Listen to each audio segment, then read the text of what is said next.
Welcome to NFL World, where NFL starts and ends. I'm your host, Jacob, and we'll start with this. The NFL lost a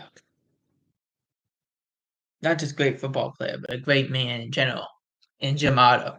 Jamaal was 86 years old, known as the original Raider, and there's stories that can be going around about Jamaal. He told stories about when he went and was being coached by John Madden, and John would scream, "Otto, quit holding!" Just scream at him. Would you stop? Like, stop holding. Otto, I want to make sure I have this all down perfectly because I want to give him the respect that he deserves. So let's make sure I get it right.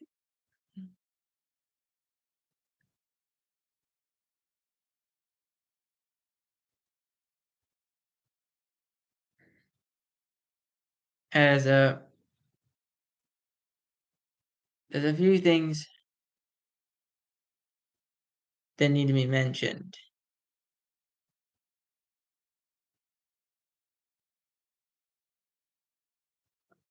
Otto spent his entire career with the Raiders, drafted in 1960, played 15 years. He played for different coaches, Al Davis, John Madden. Otto was an Iron Man, started every game over his 15 years, even with multiple knee surgeries. I believe, if I remember correctly, 6 or 7 knee surgeries he had. Played in 210 straight games. If you include postseasons 223, Otto was an anchor of the Raiders during the AFL title, the AFC AFL title games, and the one Super Bowl from 1960 to 69. Otto played a total of 140 AFL games, including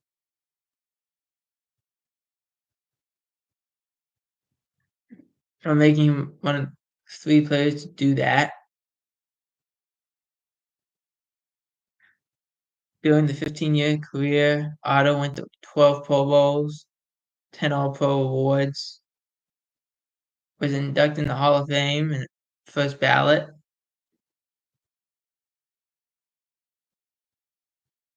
Quote, Jim Otto personified the aura and mystique of the Raiders. The Hall of Fame said in a statement he was the original Raider, leading a new franchise from its inception into the first run of glory years, from the late 1960s into the 70s.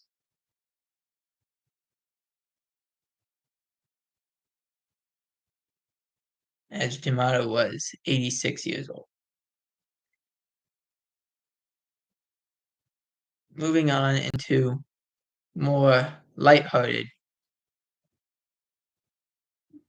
parts of the NFL world, as Jamaal Adams visiting with the Raiders. He visited with the Ravens.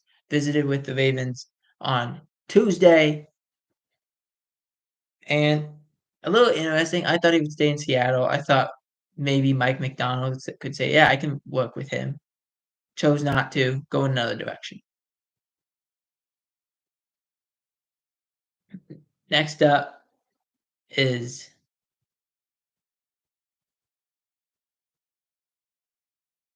and we didn't put this in, but the NFL could have a new way to the line to gain technology that could be new just beyond the horizon. So basically, this is all from CBSSports.com, by the way. NFL to test optical tracking system in the preseason for line to game rulings, with eyes toward 2024 implementation. Basically, the NFL is moving forward this preseason, tracking the line to game rulings. The system has been tried out in a few NFL stadiums this past season and will be given the preseason trial this summer. The trial goes well and everyone's on board. The tracking system will be implemented during the 2024 season. In March, the NFL Competition Committee quietly approved its use across all teams during the preseason, but before the league fully implements it during the regular season. It wants to make sure it works enough to be trusted. Continuing on, the change game won't exactly become a thing of the past. Source says the change will still exist on the sidelines, but they will be used both as a backup for game operations and as a reference point for the coaches, players, and fans in the stadium. So, if I understand this, the new technology will only be really useful for the people who watch on television, but the chains will still be used for in stadium, which I find is a little interesting. There was talk about doing this a couple years ago, decided against it. Now you kind of have to figure this should be an easier way to do it. Make it easier, make this faster. Let's go. Trying to make the game fast. That's what they want to do. I'm all for it. Moving on into some OTA some players not showing up for OTAs. Justin Jefferson, Tua Tagovailoa actually showed up this week for OTAs amidst waiting for a new deal. Justin Jefferson, T. Higgins, C.D. Lamb have not. And yet there's a question. Why? Why haven't they shown up? Well, contracts. That's the best way to put it. I'm not the first person to say this. When a team goes to create a new stadium, I am always frustrated with that team when they go and say, we need the city to pay for it or pay half of it. To which I say, why? Why? You have a lot of money. You're rich. Why can't you pay for it? Why are you going to make the person who works a 9-to-5 job pay for it when you, who have $10 billion in the bank, can go and pay for it? Why are you going to make them pay for it? Makes no sense to me. Makes no sense to a lot of people. It's not that hard.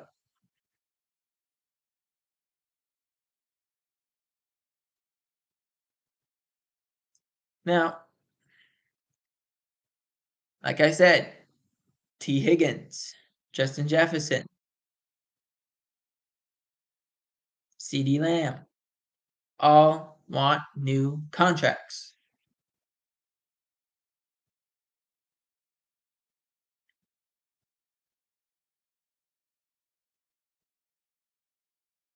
They all want new contracts. How do we get there? Well,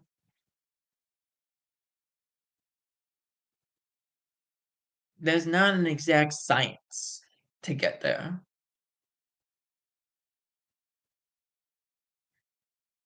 But all these guys are looking at it and saying,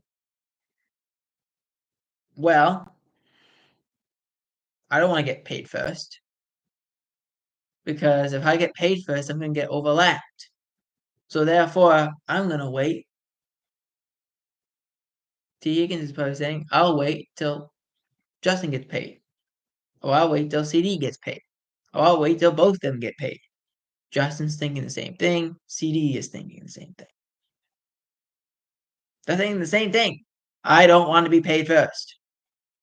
The reason I don't want to be paid first is I want to be the highest paid player at my position.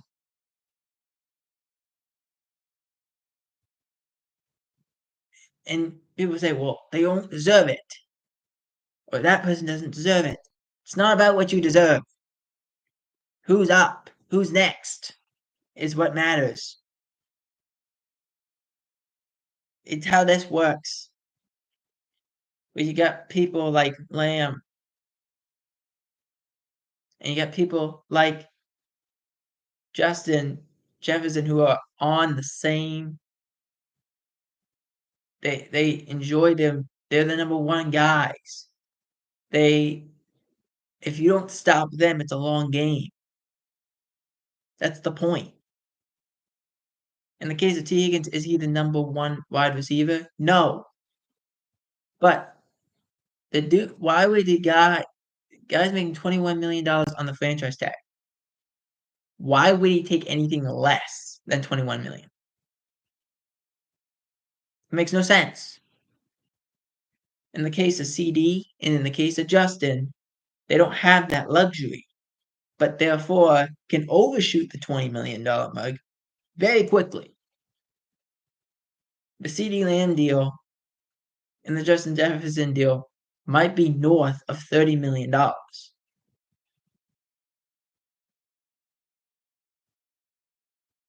As long as, and we call it a holdout, they're not there.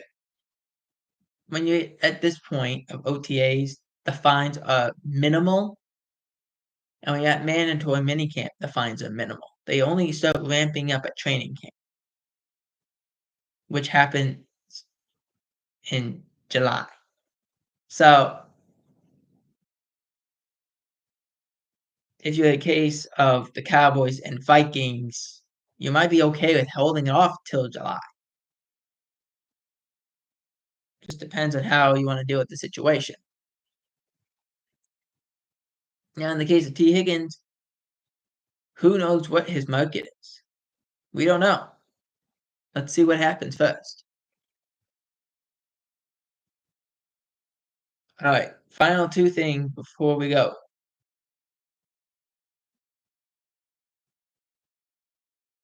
First of all, the Pittsburgh Steelers have been selected to host the draft in 2026. I just want to make sure I had it. They want to host the draft. This will be the first time they have ever hosted a draft, following Green Bay's footsteps in doing so. The draft becomes such a spectacle. It has become such a spectacle. When the game started, there was no idea of drafting. That was not even a thought. Now it's a spectacle, a 3-day spectacle. It's just going to be cold, but it's a spectacle nonetheless. And Rams, Sean McVay was talking about Matt Stafford contract. Matt Stafford wants more guaranteed money in 2025 and 2026. He says we are keeping the Stafford contract in-house is the term he used. Basically, I have no updates. When it gets done, it gets done. It's that simple. Until then, we're not talking about it, which I wish a lot of other organizations, including some specific organizations, would do so as well. For NFL World, I'm Jacob Hewitt. Out.